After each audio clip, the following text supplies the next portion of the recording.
Boa noite a todos, encarnados, desencarnados, sejam todos muito bem-vindos nesta casa de Deus, nesta casa que recebe a todos com muita felicidade e alegria. Todos que estão aqui presentes já podem se considerar vitoriosos pela escolha nessa trilha para o bem. Nessa noite fria, geladinha, como seria bom de ficar em casa, fazer outra coisa, mas a escolha de fazer o melhor para a nossa evolução sempre é bem-vinda. Então, eu peço licença para ler um ensinamento do livro Minutos com Chico Xavier, de José Carlos de Luca, com o título Viver como Espírito Eterno. Nós que estamos vendo tantos filhos, tantos parentes mortos repentinamente nas estradas, tantos deles internados na toxicomania, às vezes em processos irreversíveis durante a vida física, e, no entanto, não estamos sem esperança, porque temos Deus, a imortalidade. Ele nos criou para sermos imortais, e a doutrina espírita nos amplia a crença, nos dá uma nova visão do Cristo, o nosso amigo eterno, Chico Xavier.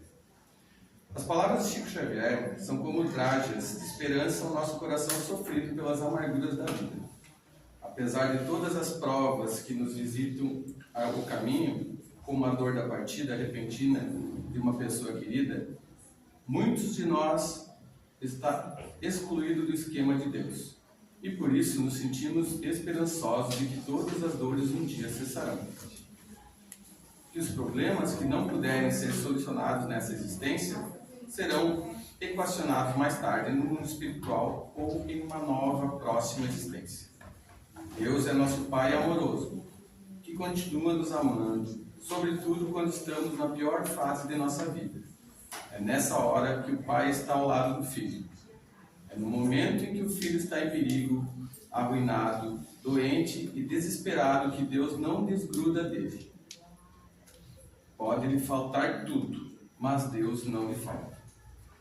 Chico nos lembra também de que temos a eternidade.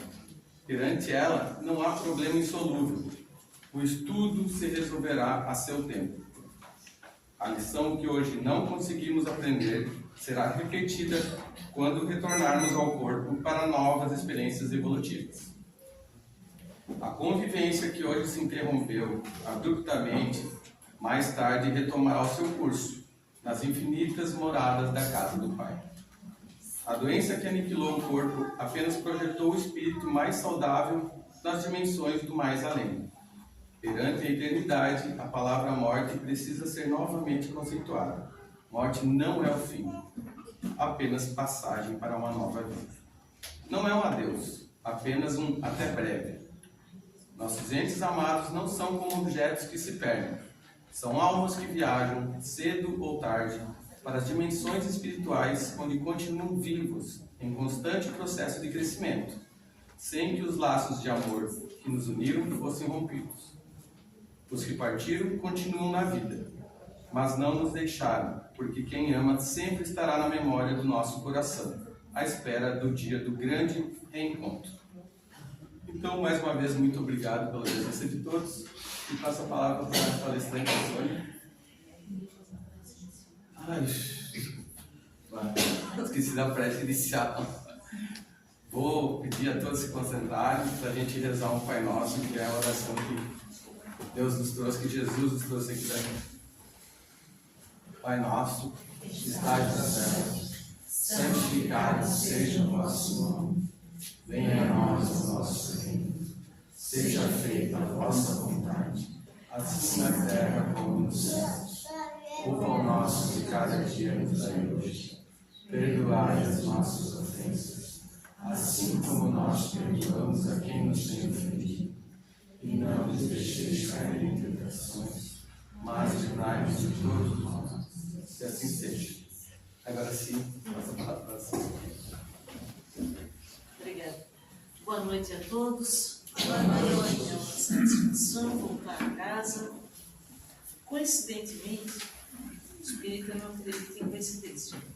Na leitura que o irmão fez vem ao encontro do nosso tema de hoje. Não sei se isso é assim, proposital, se é um infeliz acaso, né? Eu vou falar sobre reencarnação. Antes disso, antes de entrar na doutrina, um pouco de história, para a gente se orientar. Será que somos só nós, espíritas, que acreditamos em reencarnação? Se a gente olhar a maioria das igrejas e das religiões que nos cercam aqui, na nossa cidade, no nosso estado, os espíritas não são maioria, mas estão crescendo, nós somos quase que um ponto isolado, assim, quase um ponto fora da curva. Nós vamos olhar para trás, para o passado, milênios atrás.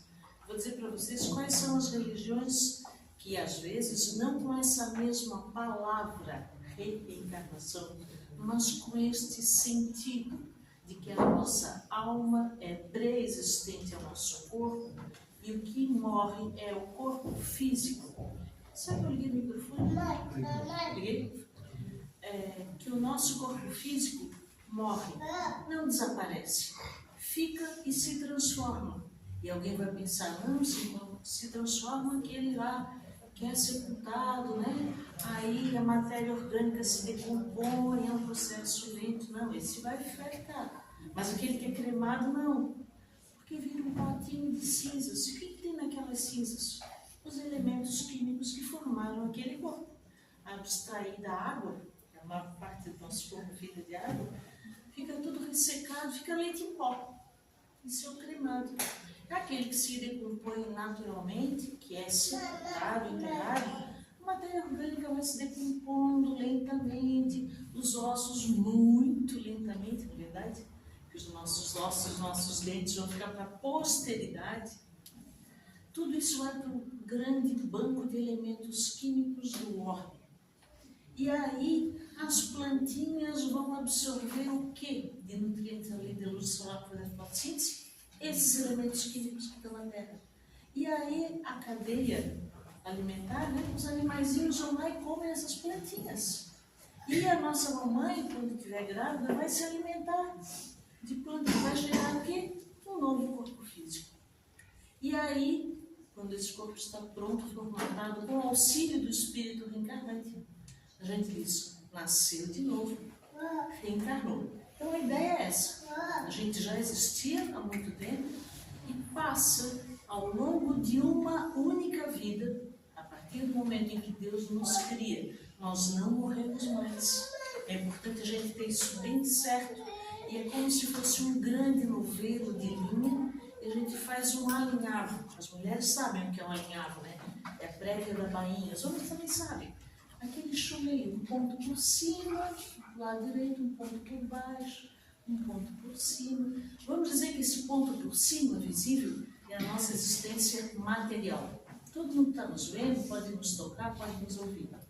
Mas, quando a agulha transpassa, faz a transição para o outro lado da vida, nós continuamos vivos, visíveis, só do lado avesso, que é, na verdade, o aspecto real da nossa vida. Mas é uma vida pontuada por várias existências orgânicas. A existência espiritual é permanente. Nós somos eternos, nós não temos fim. Nós somos infinitos, perdão, eterno é Deus, que não tem começo nem fim. Deus cria tempo e espaço como planos de expressão da nossa realidade, para que a gente se oriente. Então, essa ideia é da reencarnação. A gente vai para o mundo espiritual, volta para o mundo orgânico, vai para o mundo espiritual, volta para o mundo orgânico, aí muda de planeta, fica um tempo na psicosfera, formando um novo perispírito, e aí reencarna novamente, e desencarna, reencarna novamente, e desencarna. Então, sabe aquela expressão quando a pessoa diz assim, fulano faleceu, coitado, mas também descansou. Agora é o descanso eterno. Não acreditem nisso. Não é descanso, muito menos eterno. Porque em apenas um lugar, o progresso vem antes do trabalho, no dicionário. Fora disso, todo mundo tem que trabalhar muito. em si, sem melhorar, para daí progredir. Mas voltando às religiões, então, quem é reencarnacionista como nós outros espíritas? Vou dizer alguns, que eu pesquisei. Hindus, vamos botar aí 6.000 anos de cultura com mais. Os budistas, os egípcios, com toda a sua sorte de crenças e sortilégios, por que eles fizeram pirâmides mesmo? E quando morria o faraó, enterravam junto lá 2.000 escravos, botavam joias, instrumentos, utensílios, que eles tinham certeza, inclusive mumificavam o corpo, né, para apresentar, tiravam as coisas e botavam num jarrinho, assim, as coisas que eu digo, os órgãos, colocavam num jarrinho à parte, preservavam o corpo, porque eles tinham certeza de que aquele faraó iria reencarnar e ele precisaria dos escravos para servir, por isso os escravos eram mortos quando o faraó morria. Como em algumas crenças lá no norte da Europa, quando um guerreiro morria, as suas esposas, não se escandalizem, meninas, as suas esposas se apresentavam para o feiticeiro e feiticeira para serem sacrificadas e enterradas juntos com o seu grande amor. Era a religião, era assim que eles acreditavam. Hindus, budistas, egípcios, várias vertentes dos arianos que foram invadindo a Europa, os druidas, os celtas, os muçulmanos, que é uma religião recente, os judeus, que são bem antigos, dentre os judeus especialmente os cabalistas e os hasidistas, e os cristãos.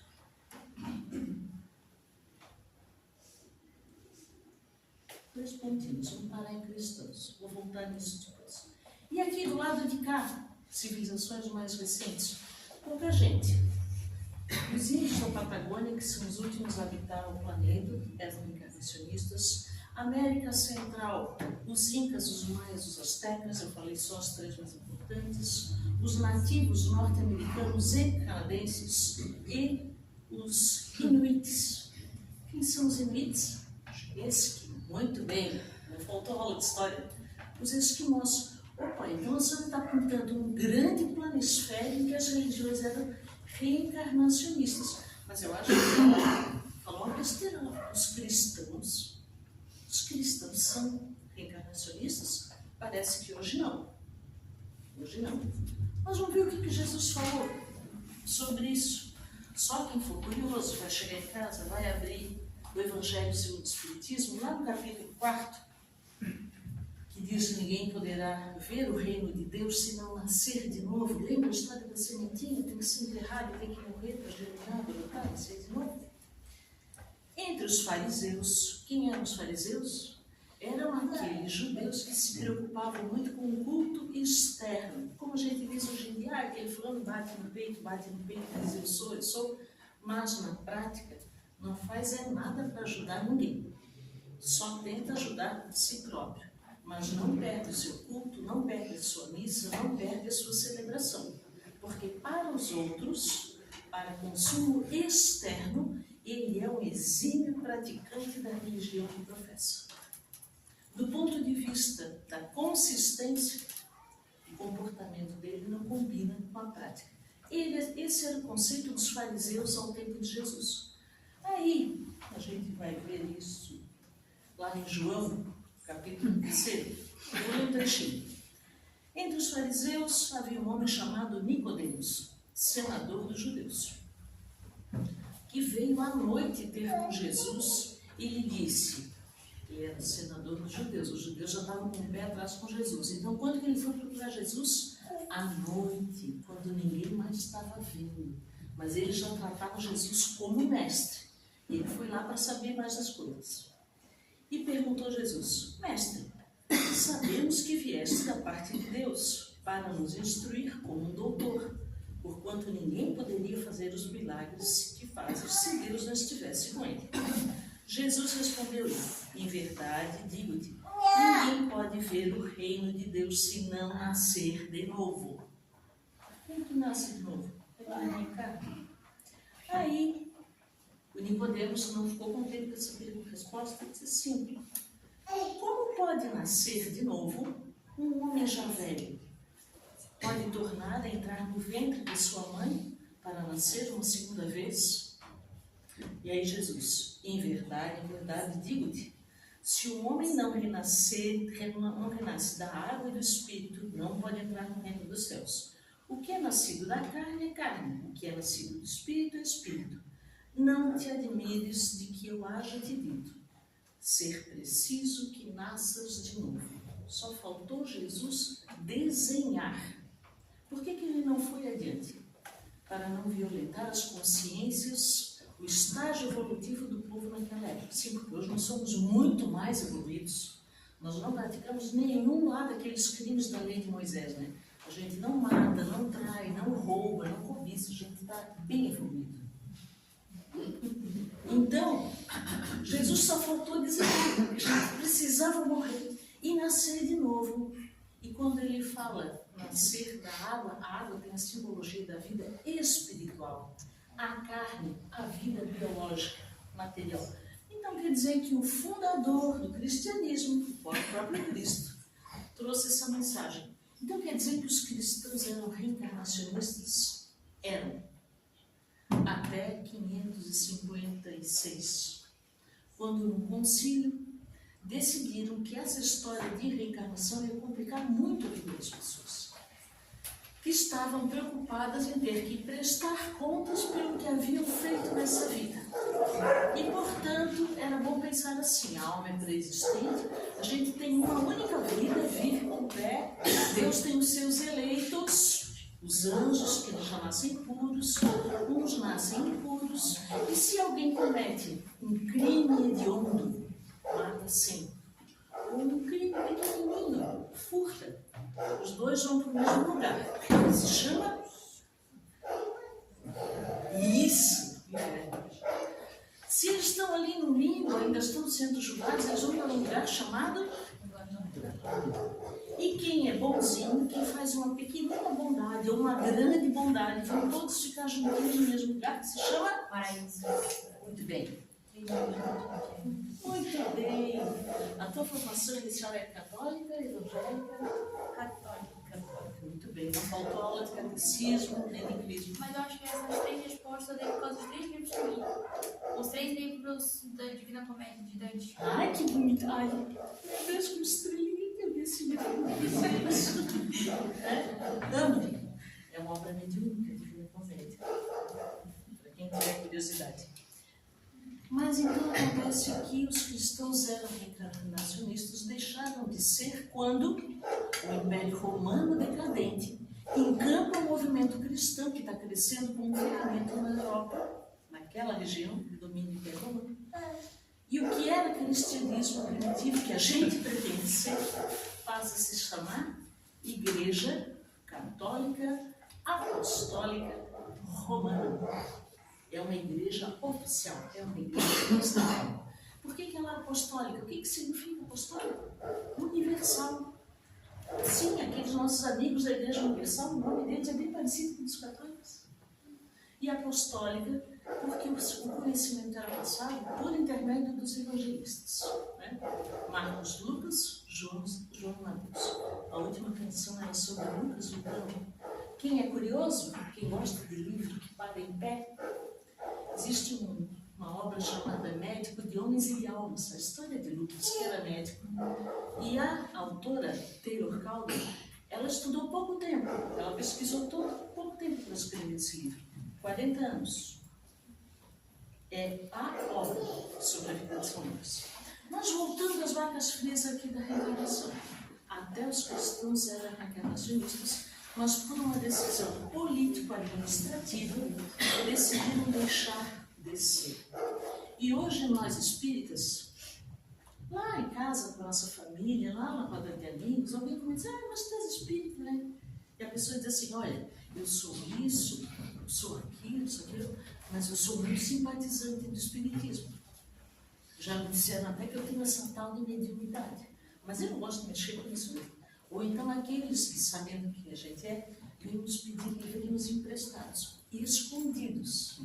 Não é para dizer para ninguém. Assim como Nicodemos foi para Jesus na calada da noite. E assim o conhecimento se dissemina. Eu vim de uma viagem longa agora, há pouco tempo.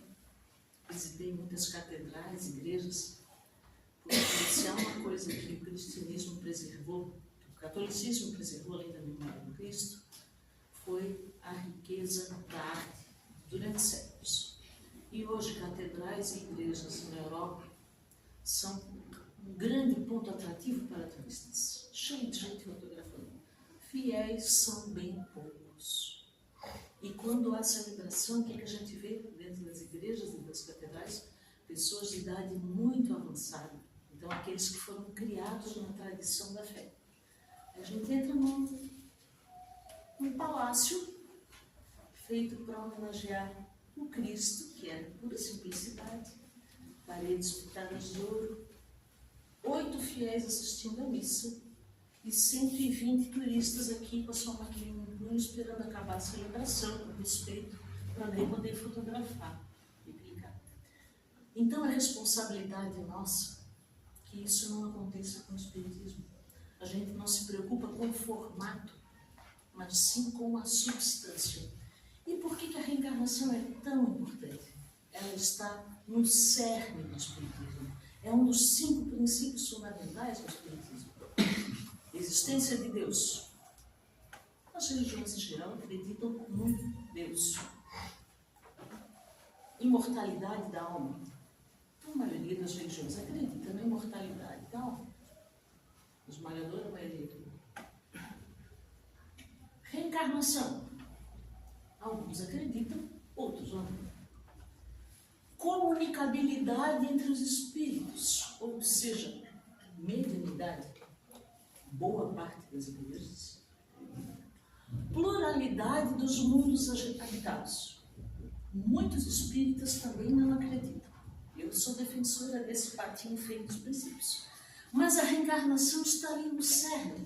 Eu diria que, com a existência de Deus, a imortalidade da alma e a reencarnação, se explica a atuação da justiça divina na nossa vida.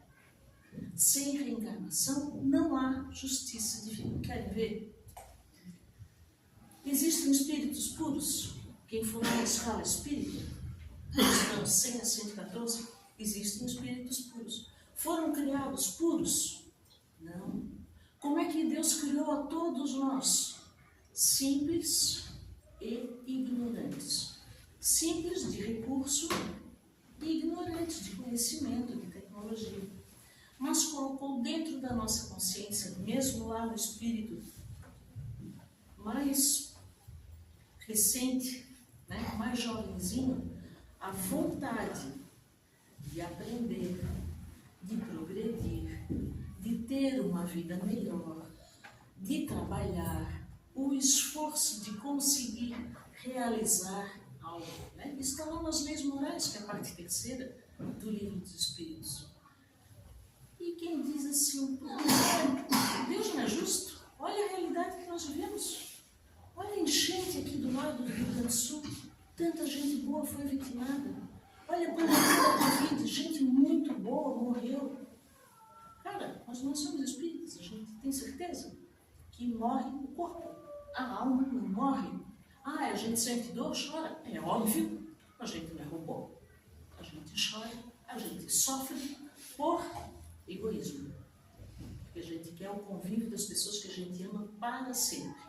Todo mundo quer viver até os 120 anos. Mas nós queremos continuar imperfeitos, mas nós pedimos a ajuda do mentor, da espiritualidade, para sermos felizes, e às vezes felizes à custa da infelicidade alheia.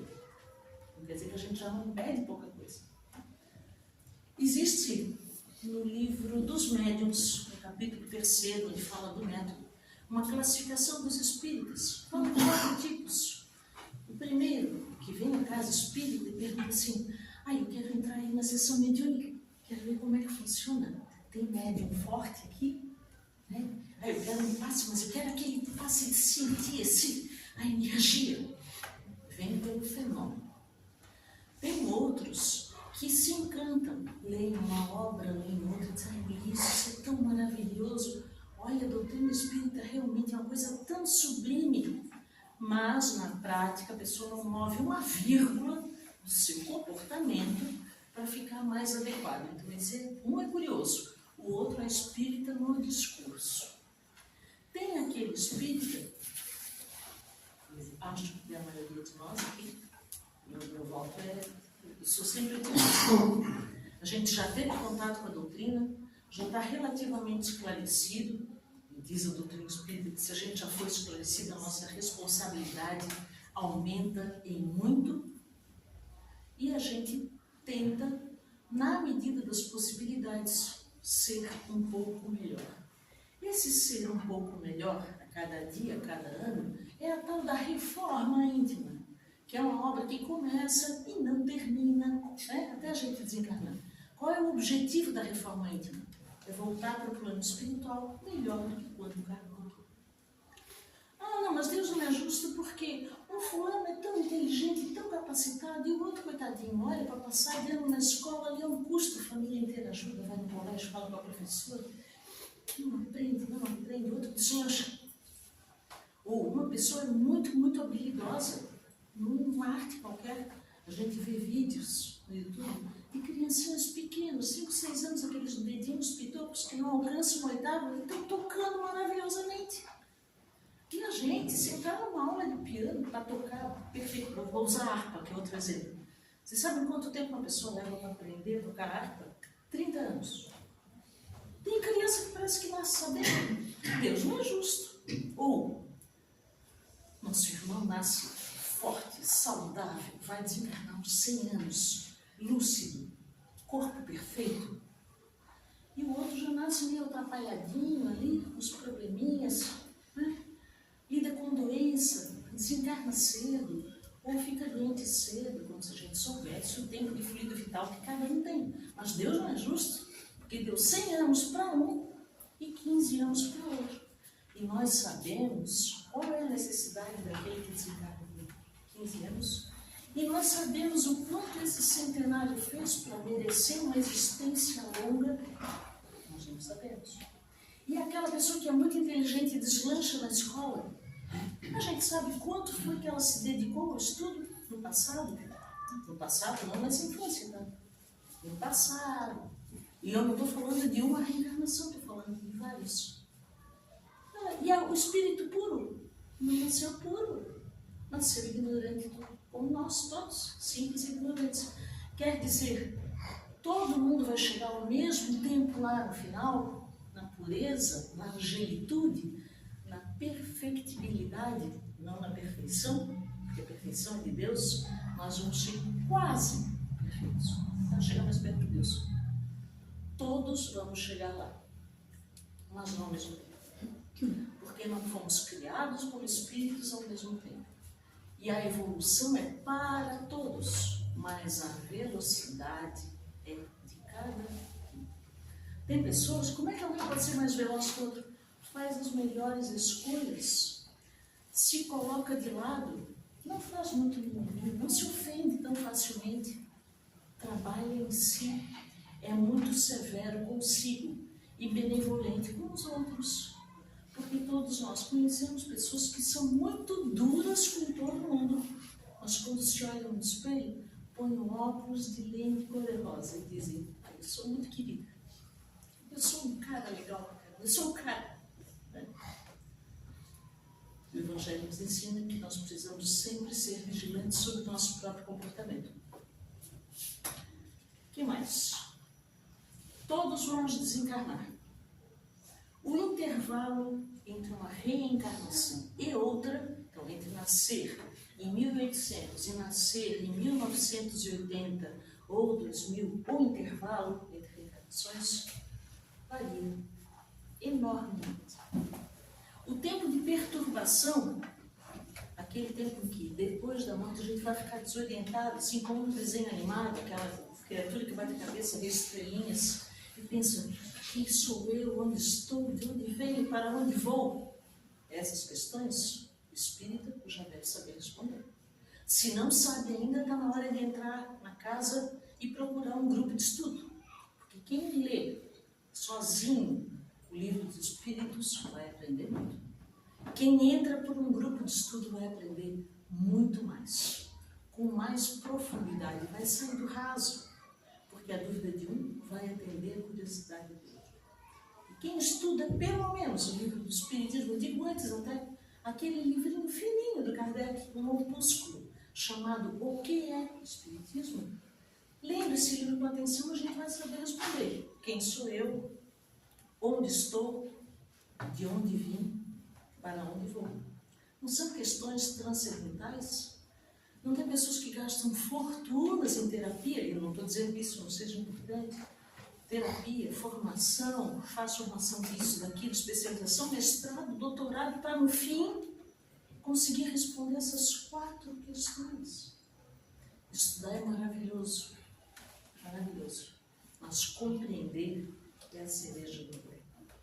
E a nossa compreensão, na maior parte das vezes, passa longe dos bancos universitários. Eu sou defensora do estudo, mas é preciso estudar estudar a doutrina, se olhar no espelho com coragem e dizer, tá, eu tenho esse defeito, aquele outro defeito, o que eu vou corrigir primeiro?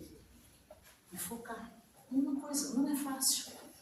Não é fácil mudar o nosso comportamento vicioso, mas vale a pena. Outra coisa que varia enormemente de uma criatura para outra. O tempo de esgotamento do fluido vital. Quando a gente vai no supermercado, todo mundo, né? Antigamente só as mulheres compravam, hoje os homens vão lá de vida. A gente chega lá, vamos imaginar que isso aqui é um pacote de biscoito. Chega, esse biscoito aqui é bom, vou levar. Não. Aí o marido, a mulher diz, não deu prazo de validade. Né? O preço está bom, a gente vai... a validade aqui, hoje em dia, 4. Está dizendo aqui que expira a validade no domingo, então isso aqui eu não vou levar. Tem prazo de validade? Basicamente, tudo que nós consumimos como alimento tem prazo de validade. Até o sal, que na natureza fica milhões de anos, eles colocam uma prazo de validade. Adivinhe, todos nós temos um prazo de validade. Mas ele é impresso na nossa alma com uma tinta invisível para nos proteger. Porque há pessoas que, se soubessem que vão desencarnar em 6 meses, iam dar tudo de si para resolver todas as questões, pedir perdão para todo mundo, se reconciliar com todo mundo, fazer as pazes, deixar um legado, escrever um livro em um mês. Não é a maioria. A maioria pensaria assim, vou fazer um financiamento aqui, vou cair na esborne ali, vou vender todas, vou namorar, vou fazer tudo. E hoje, quando eu cheguei aqui, tinha um lembrete aqui, eu sempre encontro lembretes pelo caminho. Tinha um cartãozinho que colocou, muito sábio, que diz assim, é sábio quem foge da tristeza negativa e da alegria irresponsável.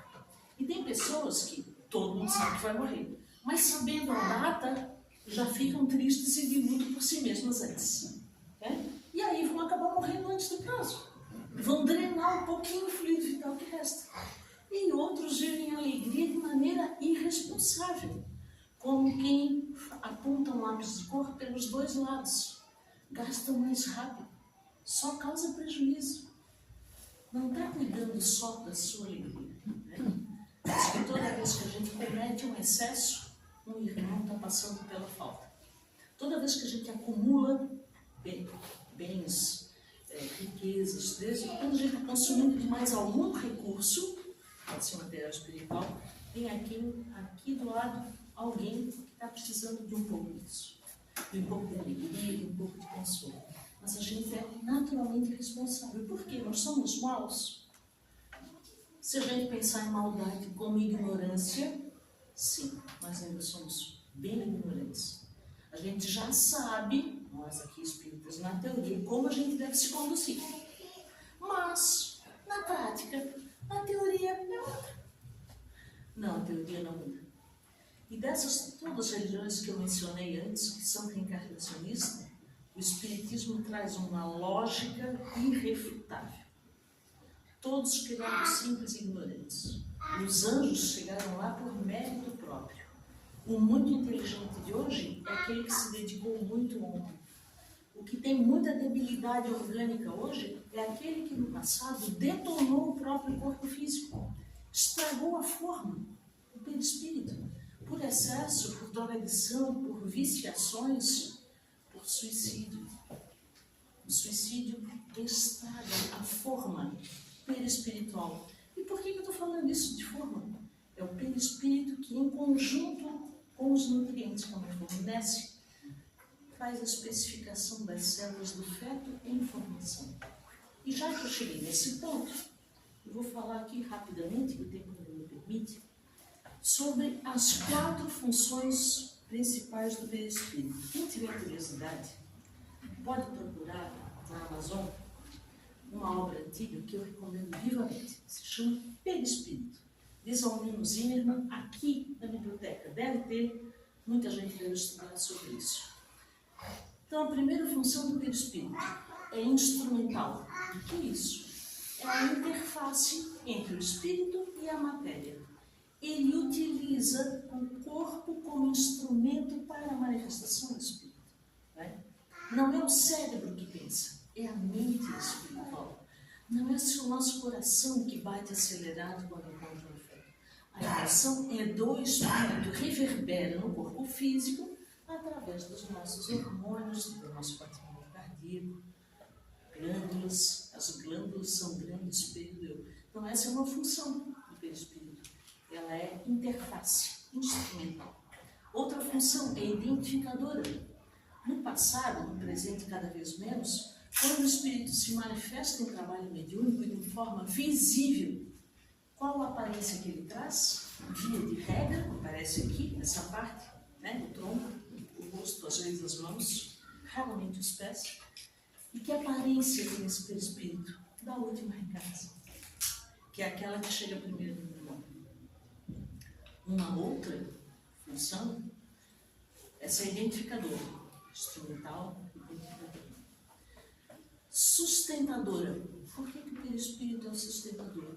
É porque é lá no perispírito que está a minha bateria de lítio, o meu fluido vital. Quando o corpo orgânico morre, o duplo etérico, que é o repositório dessa bateria, fica por ali e vai morrer também. No máximo, em 30 dias ele se desconstitui. Mas ele é uma grande bateria de fluido vital. Quem armazena esse fluido é o perispírito, porque o duplo etérico, digamos assim, é uma das camadas do perispírito. E é uma 4ª função que o Nazareno podia me ajudar, né? Eu anotei aqui em algum lugar, agora eu não estou encontrando. Instrumental, organizadora, a forma amontoada.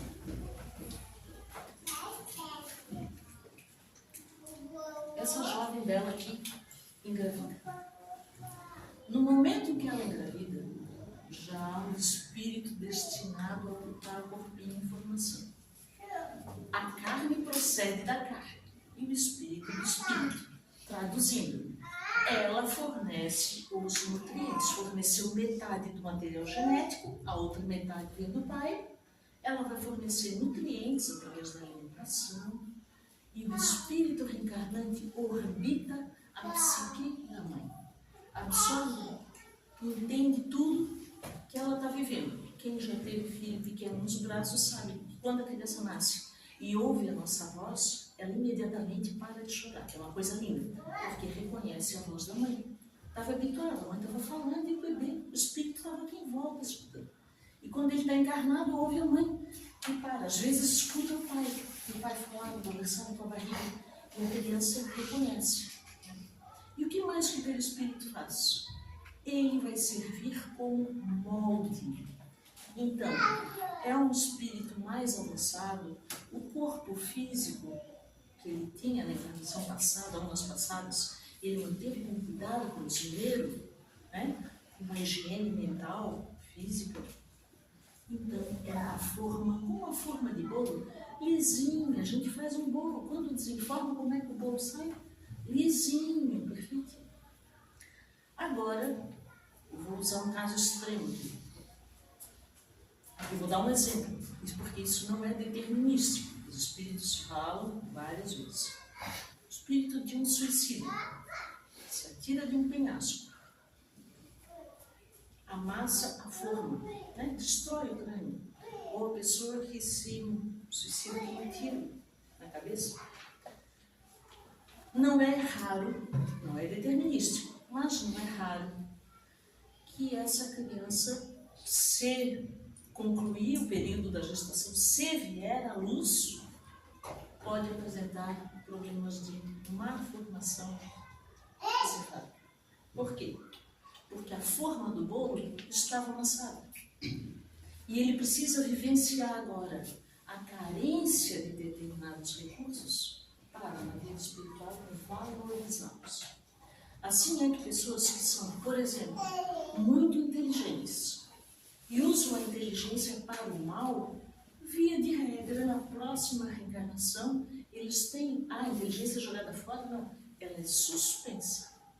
E ele vem habitar um corpo que tem deficiência cognitiva, atraso, retardo mental. Quer dizer que todas as crianças que têm problemas fizeram isso no passado? Não. Às vezes é uma prova. Olha, eu era orgulhoso, mas agora eu acho que eu sou humilde e eu quero vir num corpo em que eu realmente dependa dos outros, que eu não tenho autonomia. E aí nasce uma criança em hora de parto, falta oxigênio, vem paralisia cerebral, ela tem conhecimento de tudo, mas o corpo não consegue manifestar essa inteligência.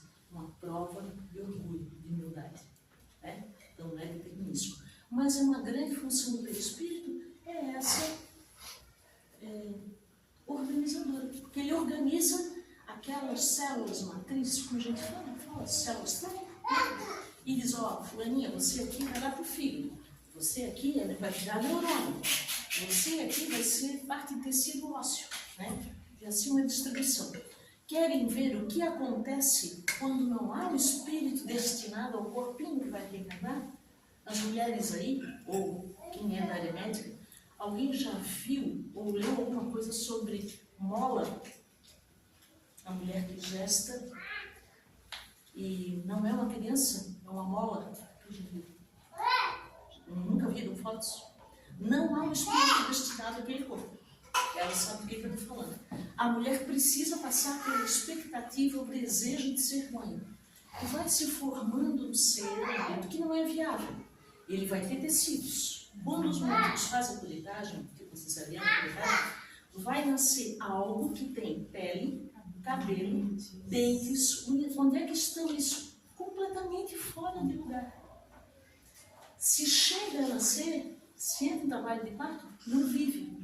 Porque a vida não está organizada. O que faltou ali?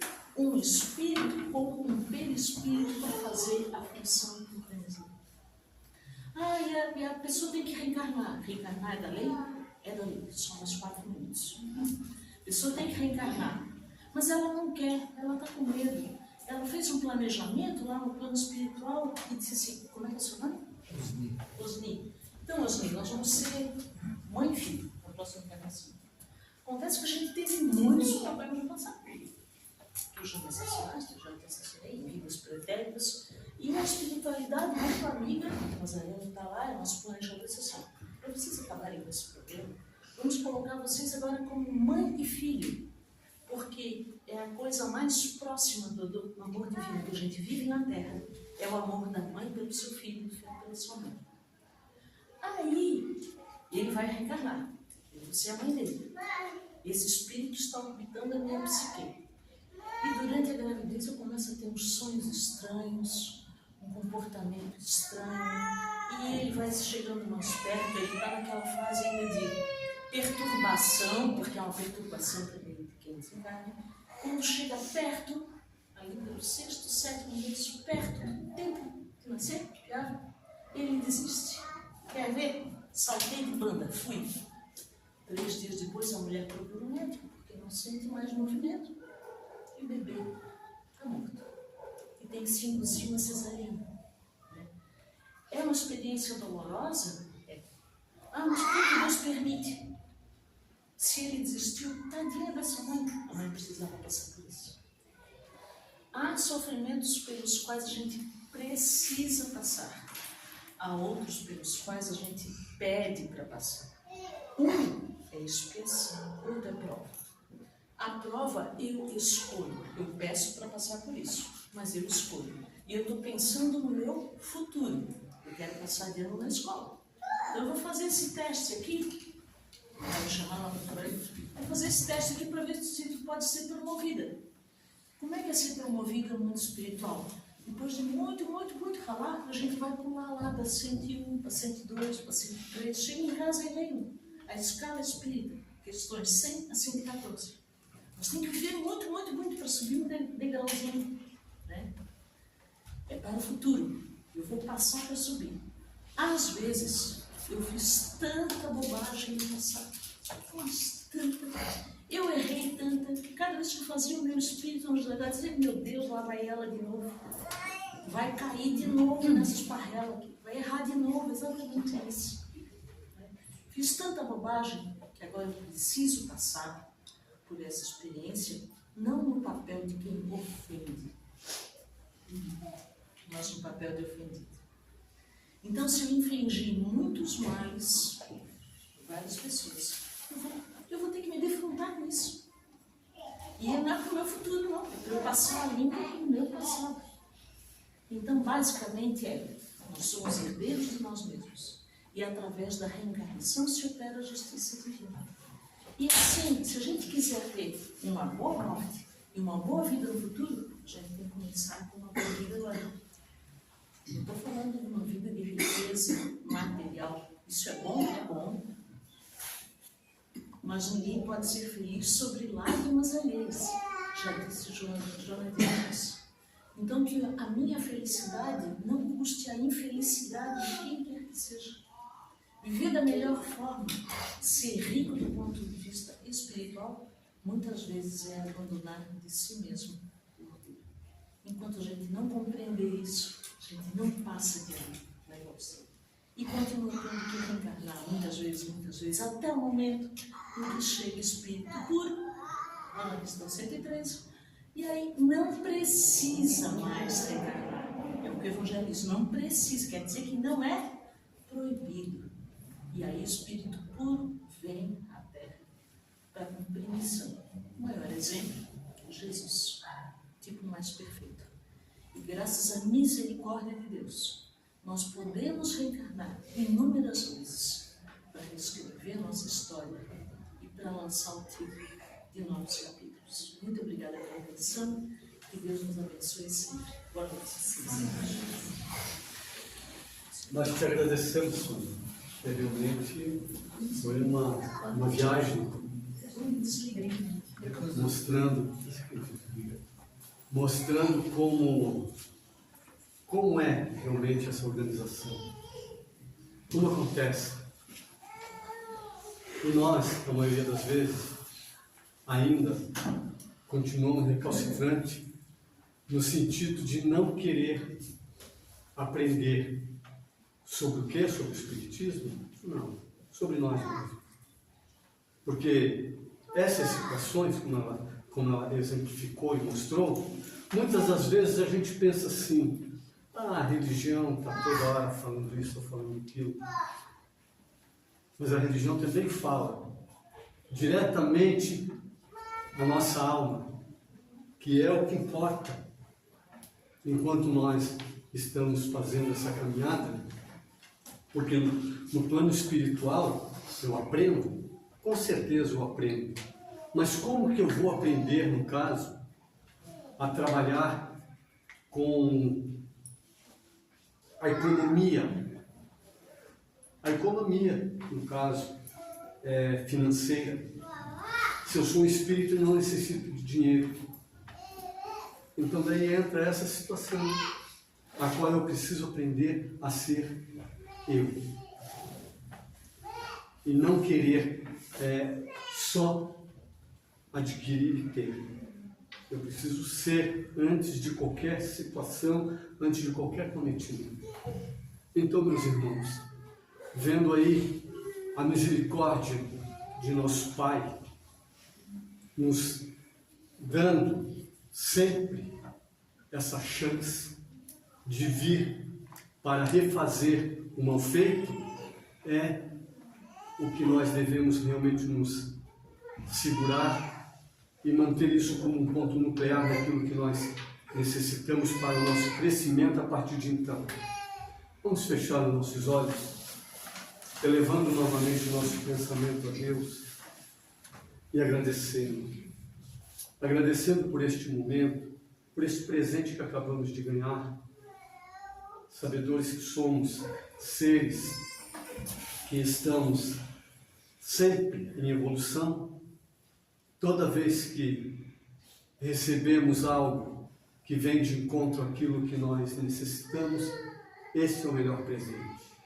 E assim então a gente diz: obrigado, Pai, por esse instante, por este momento, e que possamos, ao sair daqui, levar conosco esta fala e aprofundar dentro de nós mesmos, porque cada qual sabe da sua necessidade e do que realmente necessita fazer a mudança. Em agradecimento nós dizemos assim, então: Pai nosso que estás no céu, santificado seja o vosso nome, venha a nós o vosso reino, seja feita a vossa vontade, assim na terra como nos céus. O nosso de cada dia nos dai hoje, perdoai, Senhor, as nossas ofensas, assim como nós perdoamos a quem nos tem ofendido, e não deixeis cair em tentações, mas livrai-nos de todos os males, agora e sempre, que assim seja. E desta forma, então, que todos possam levar daqui aquilo que vieram buscar hoje e que possam distribuir entre seus amigos e familiares. Muito obrigado a todos. Obrigado a nossa irmã Sônia pela brilhante explanação que nos fez. E a todos pedimos que mantenham esse mesmo silêncio, porque o trabalho vai continuar na Câmara de Passe agora e todos serão chamados de banco a banco. Muito obrigado e uma boa noite a todos.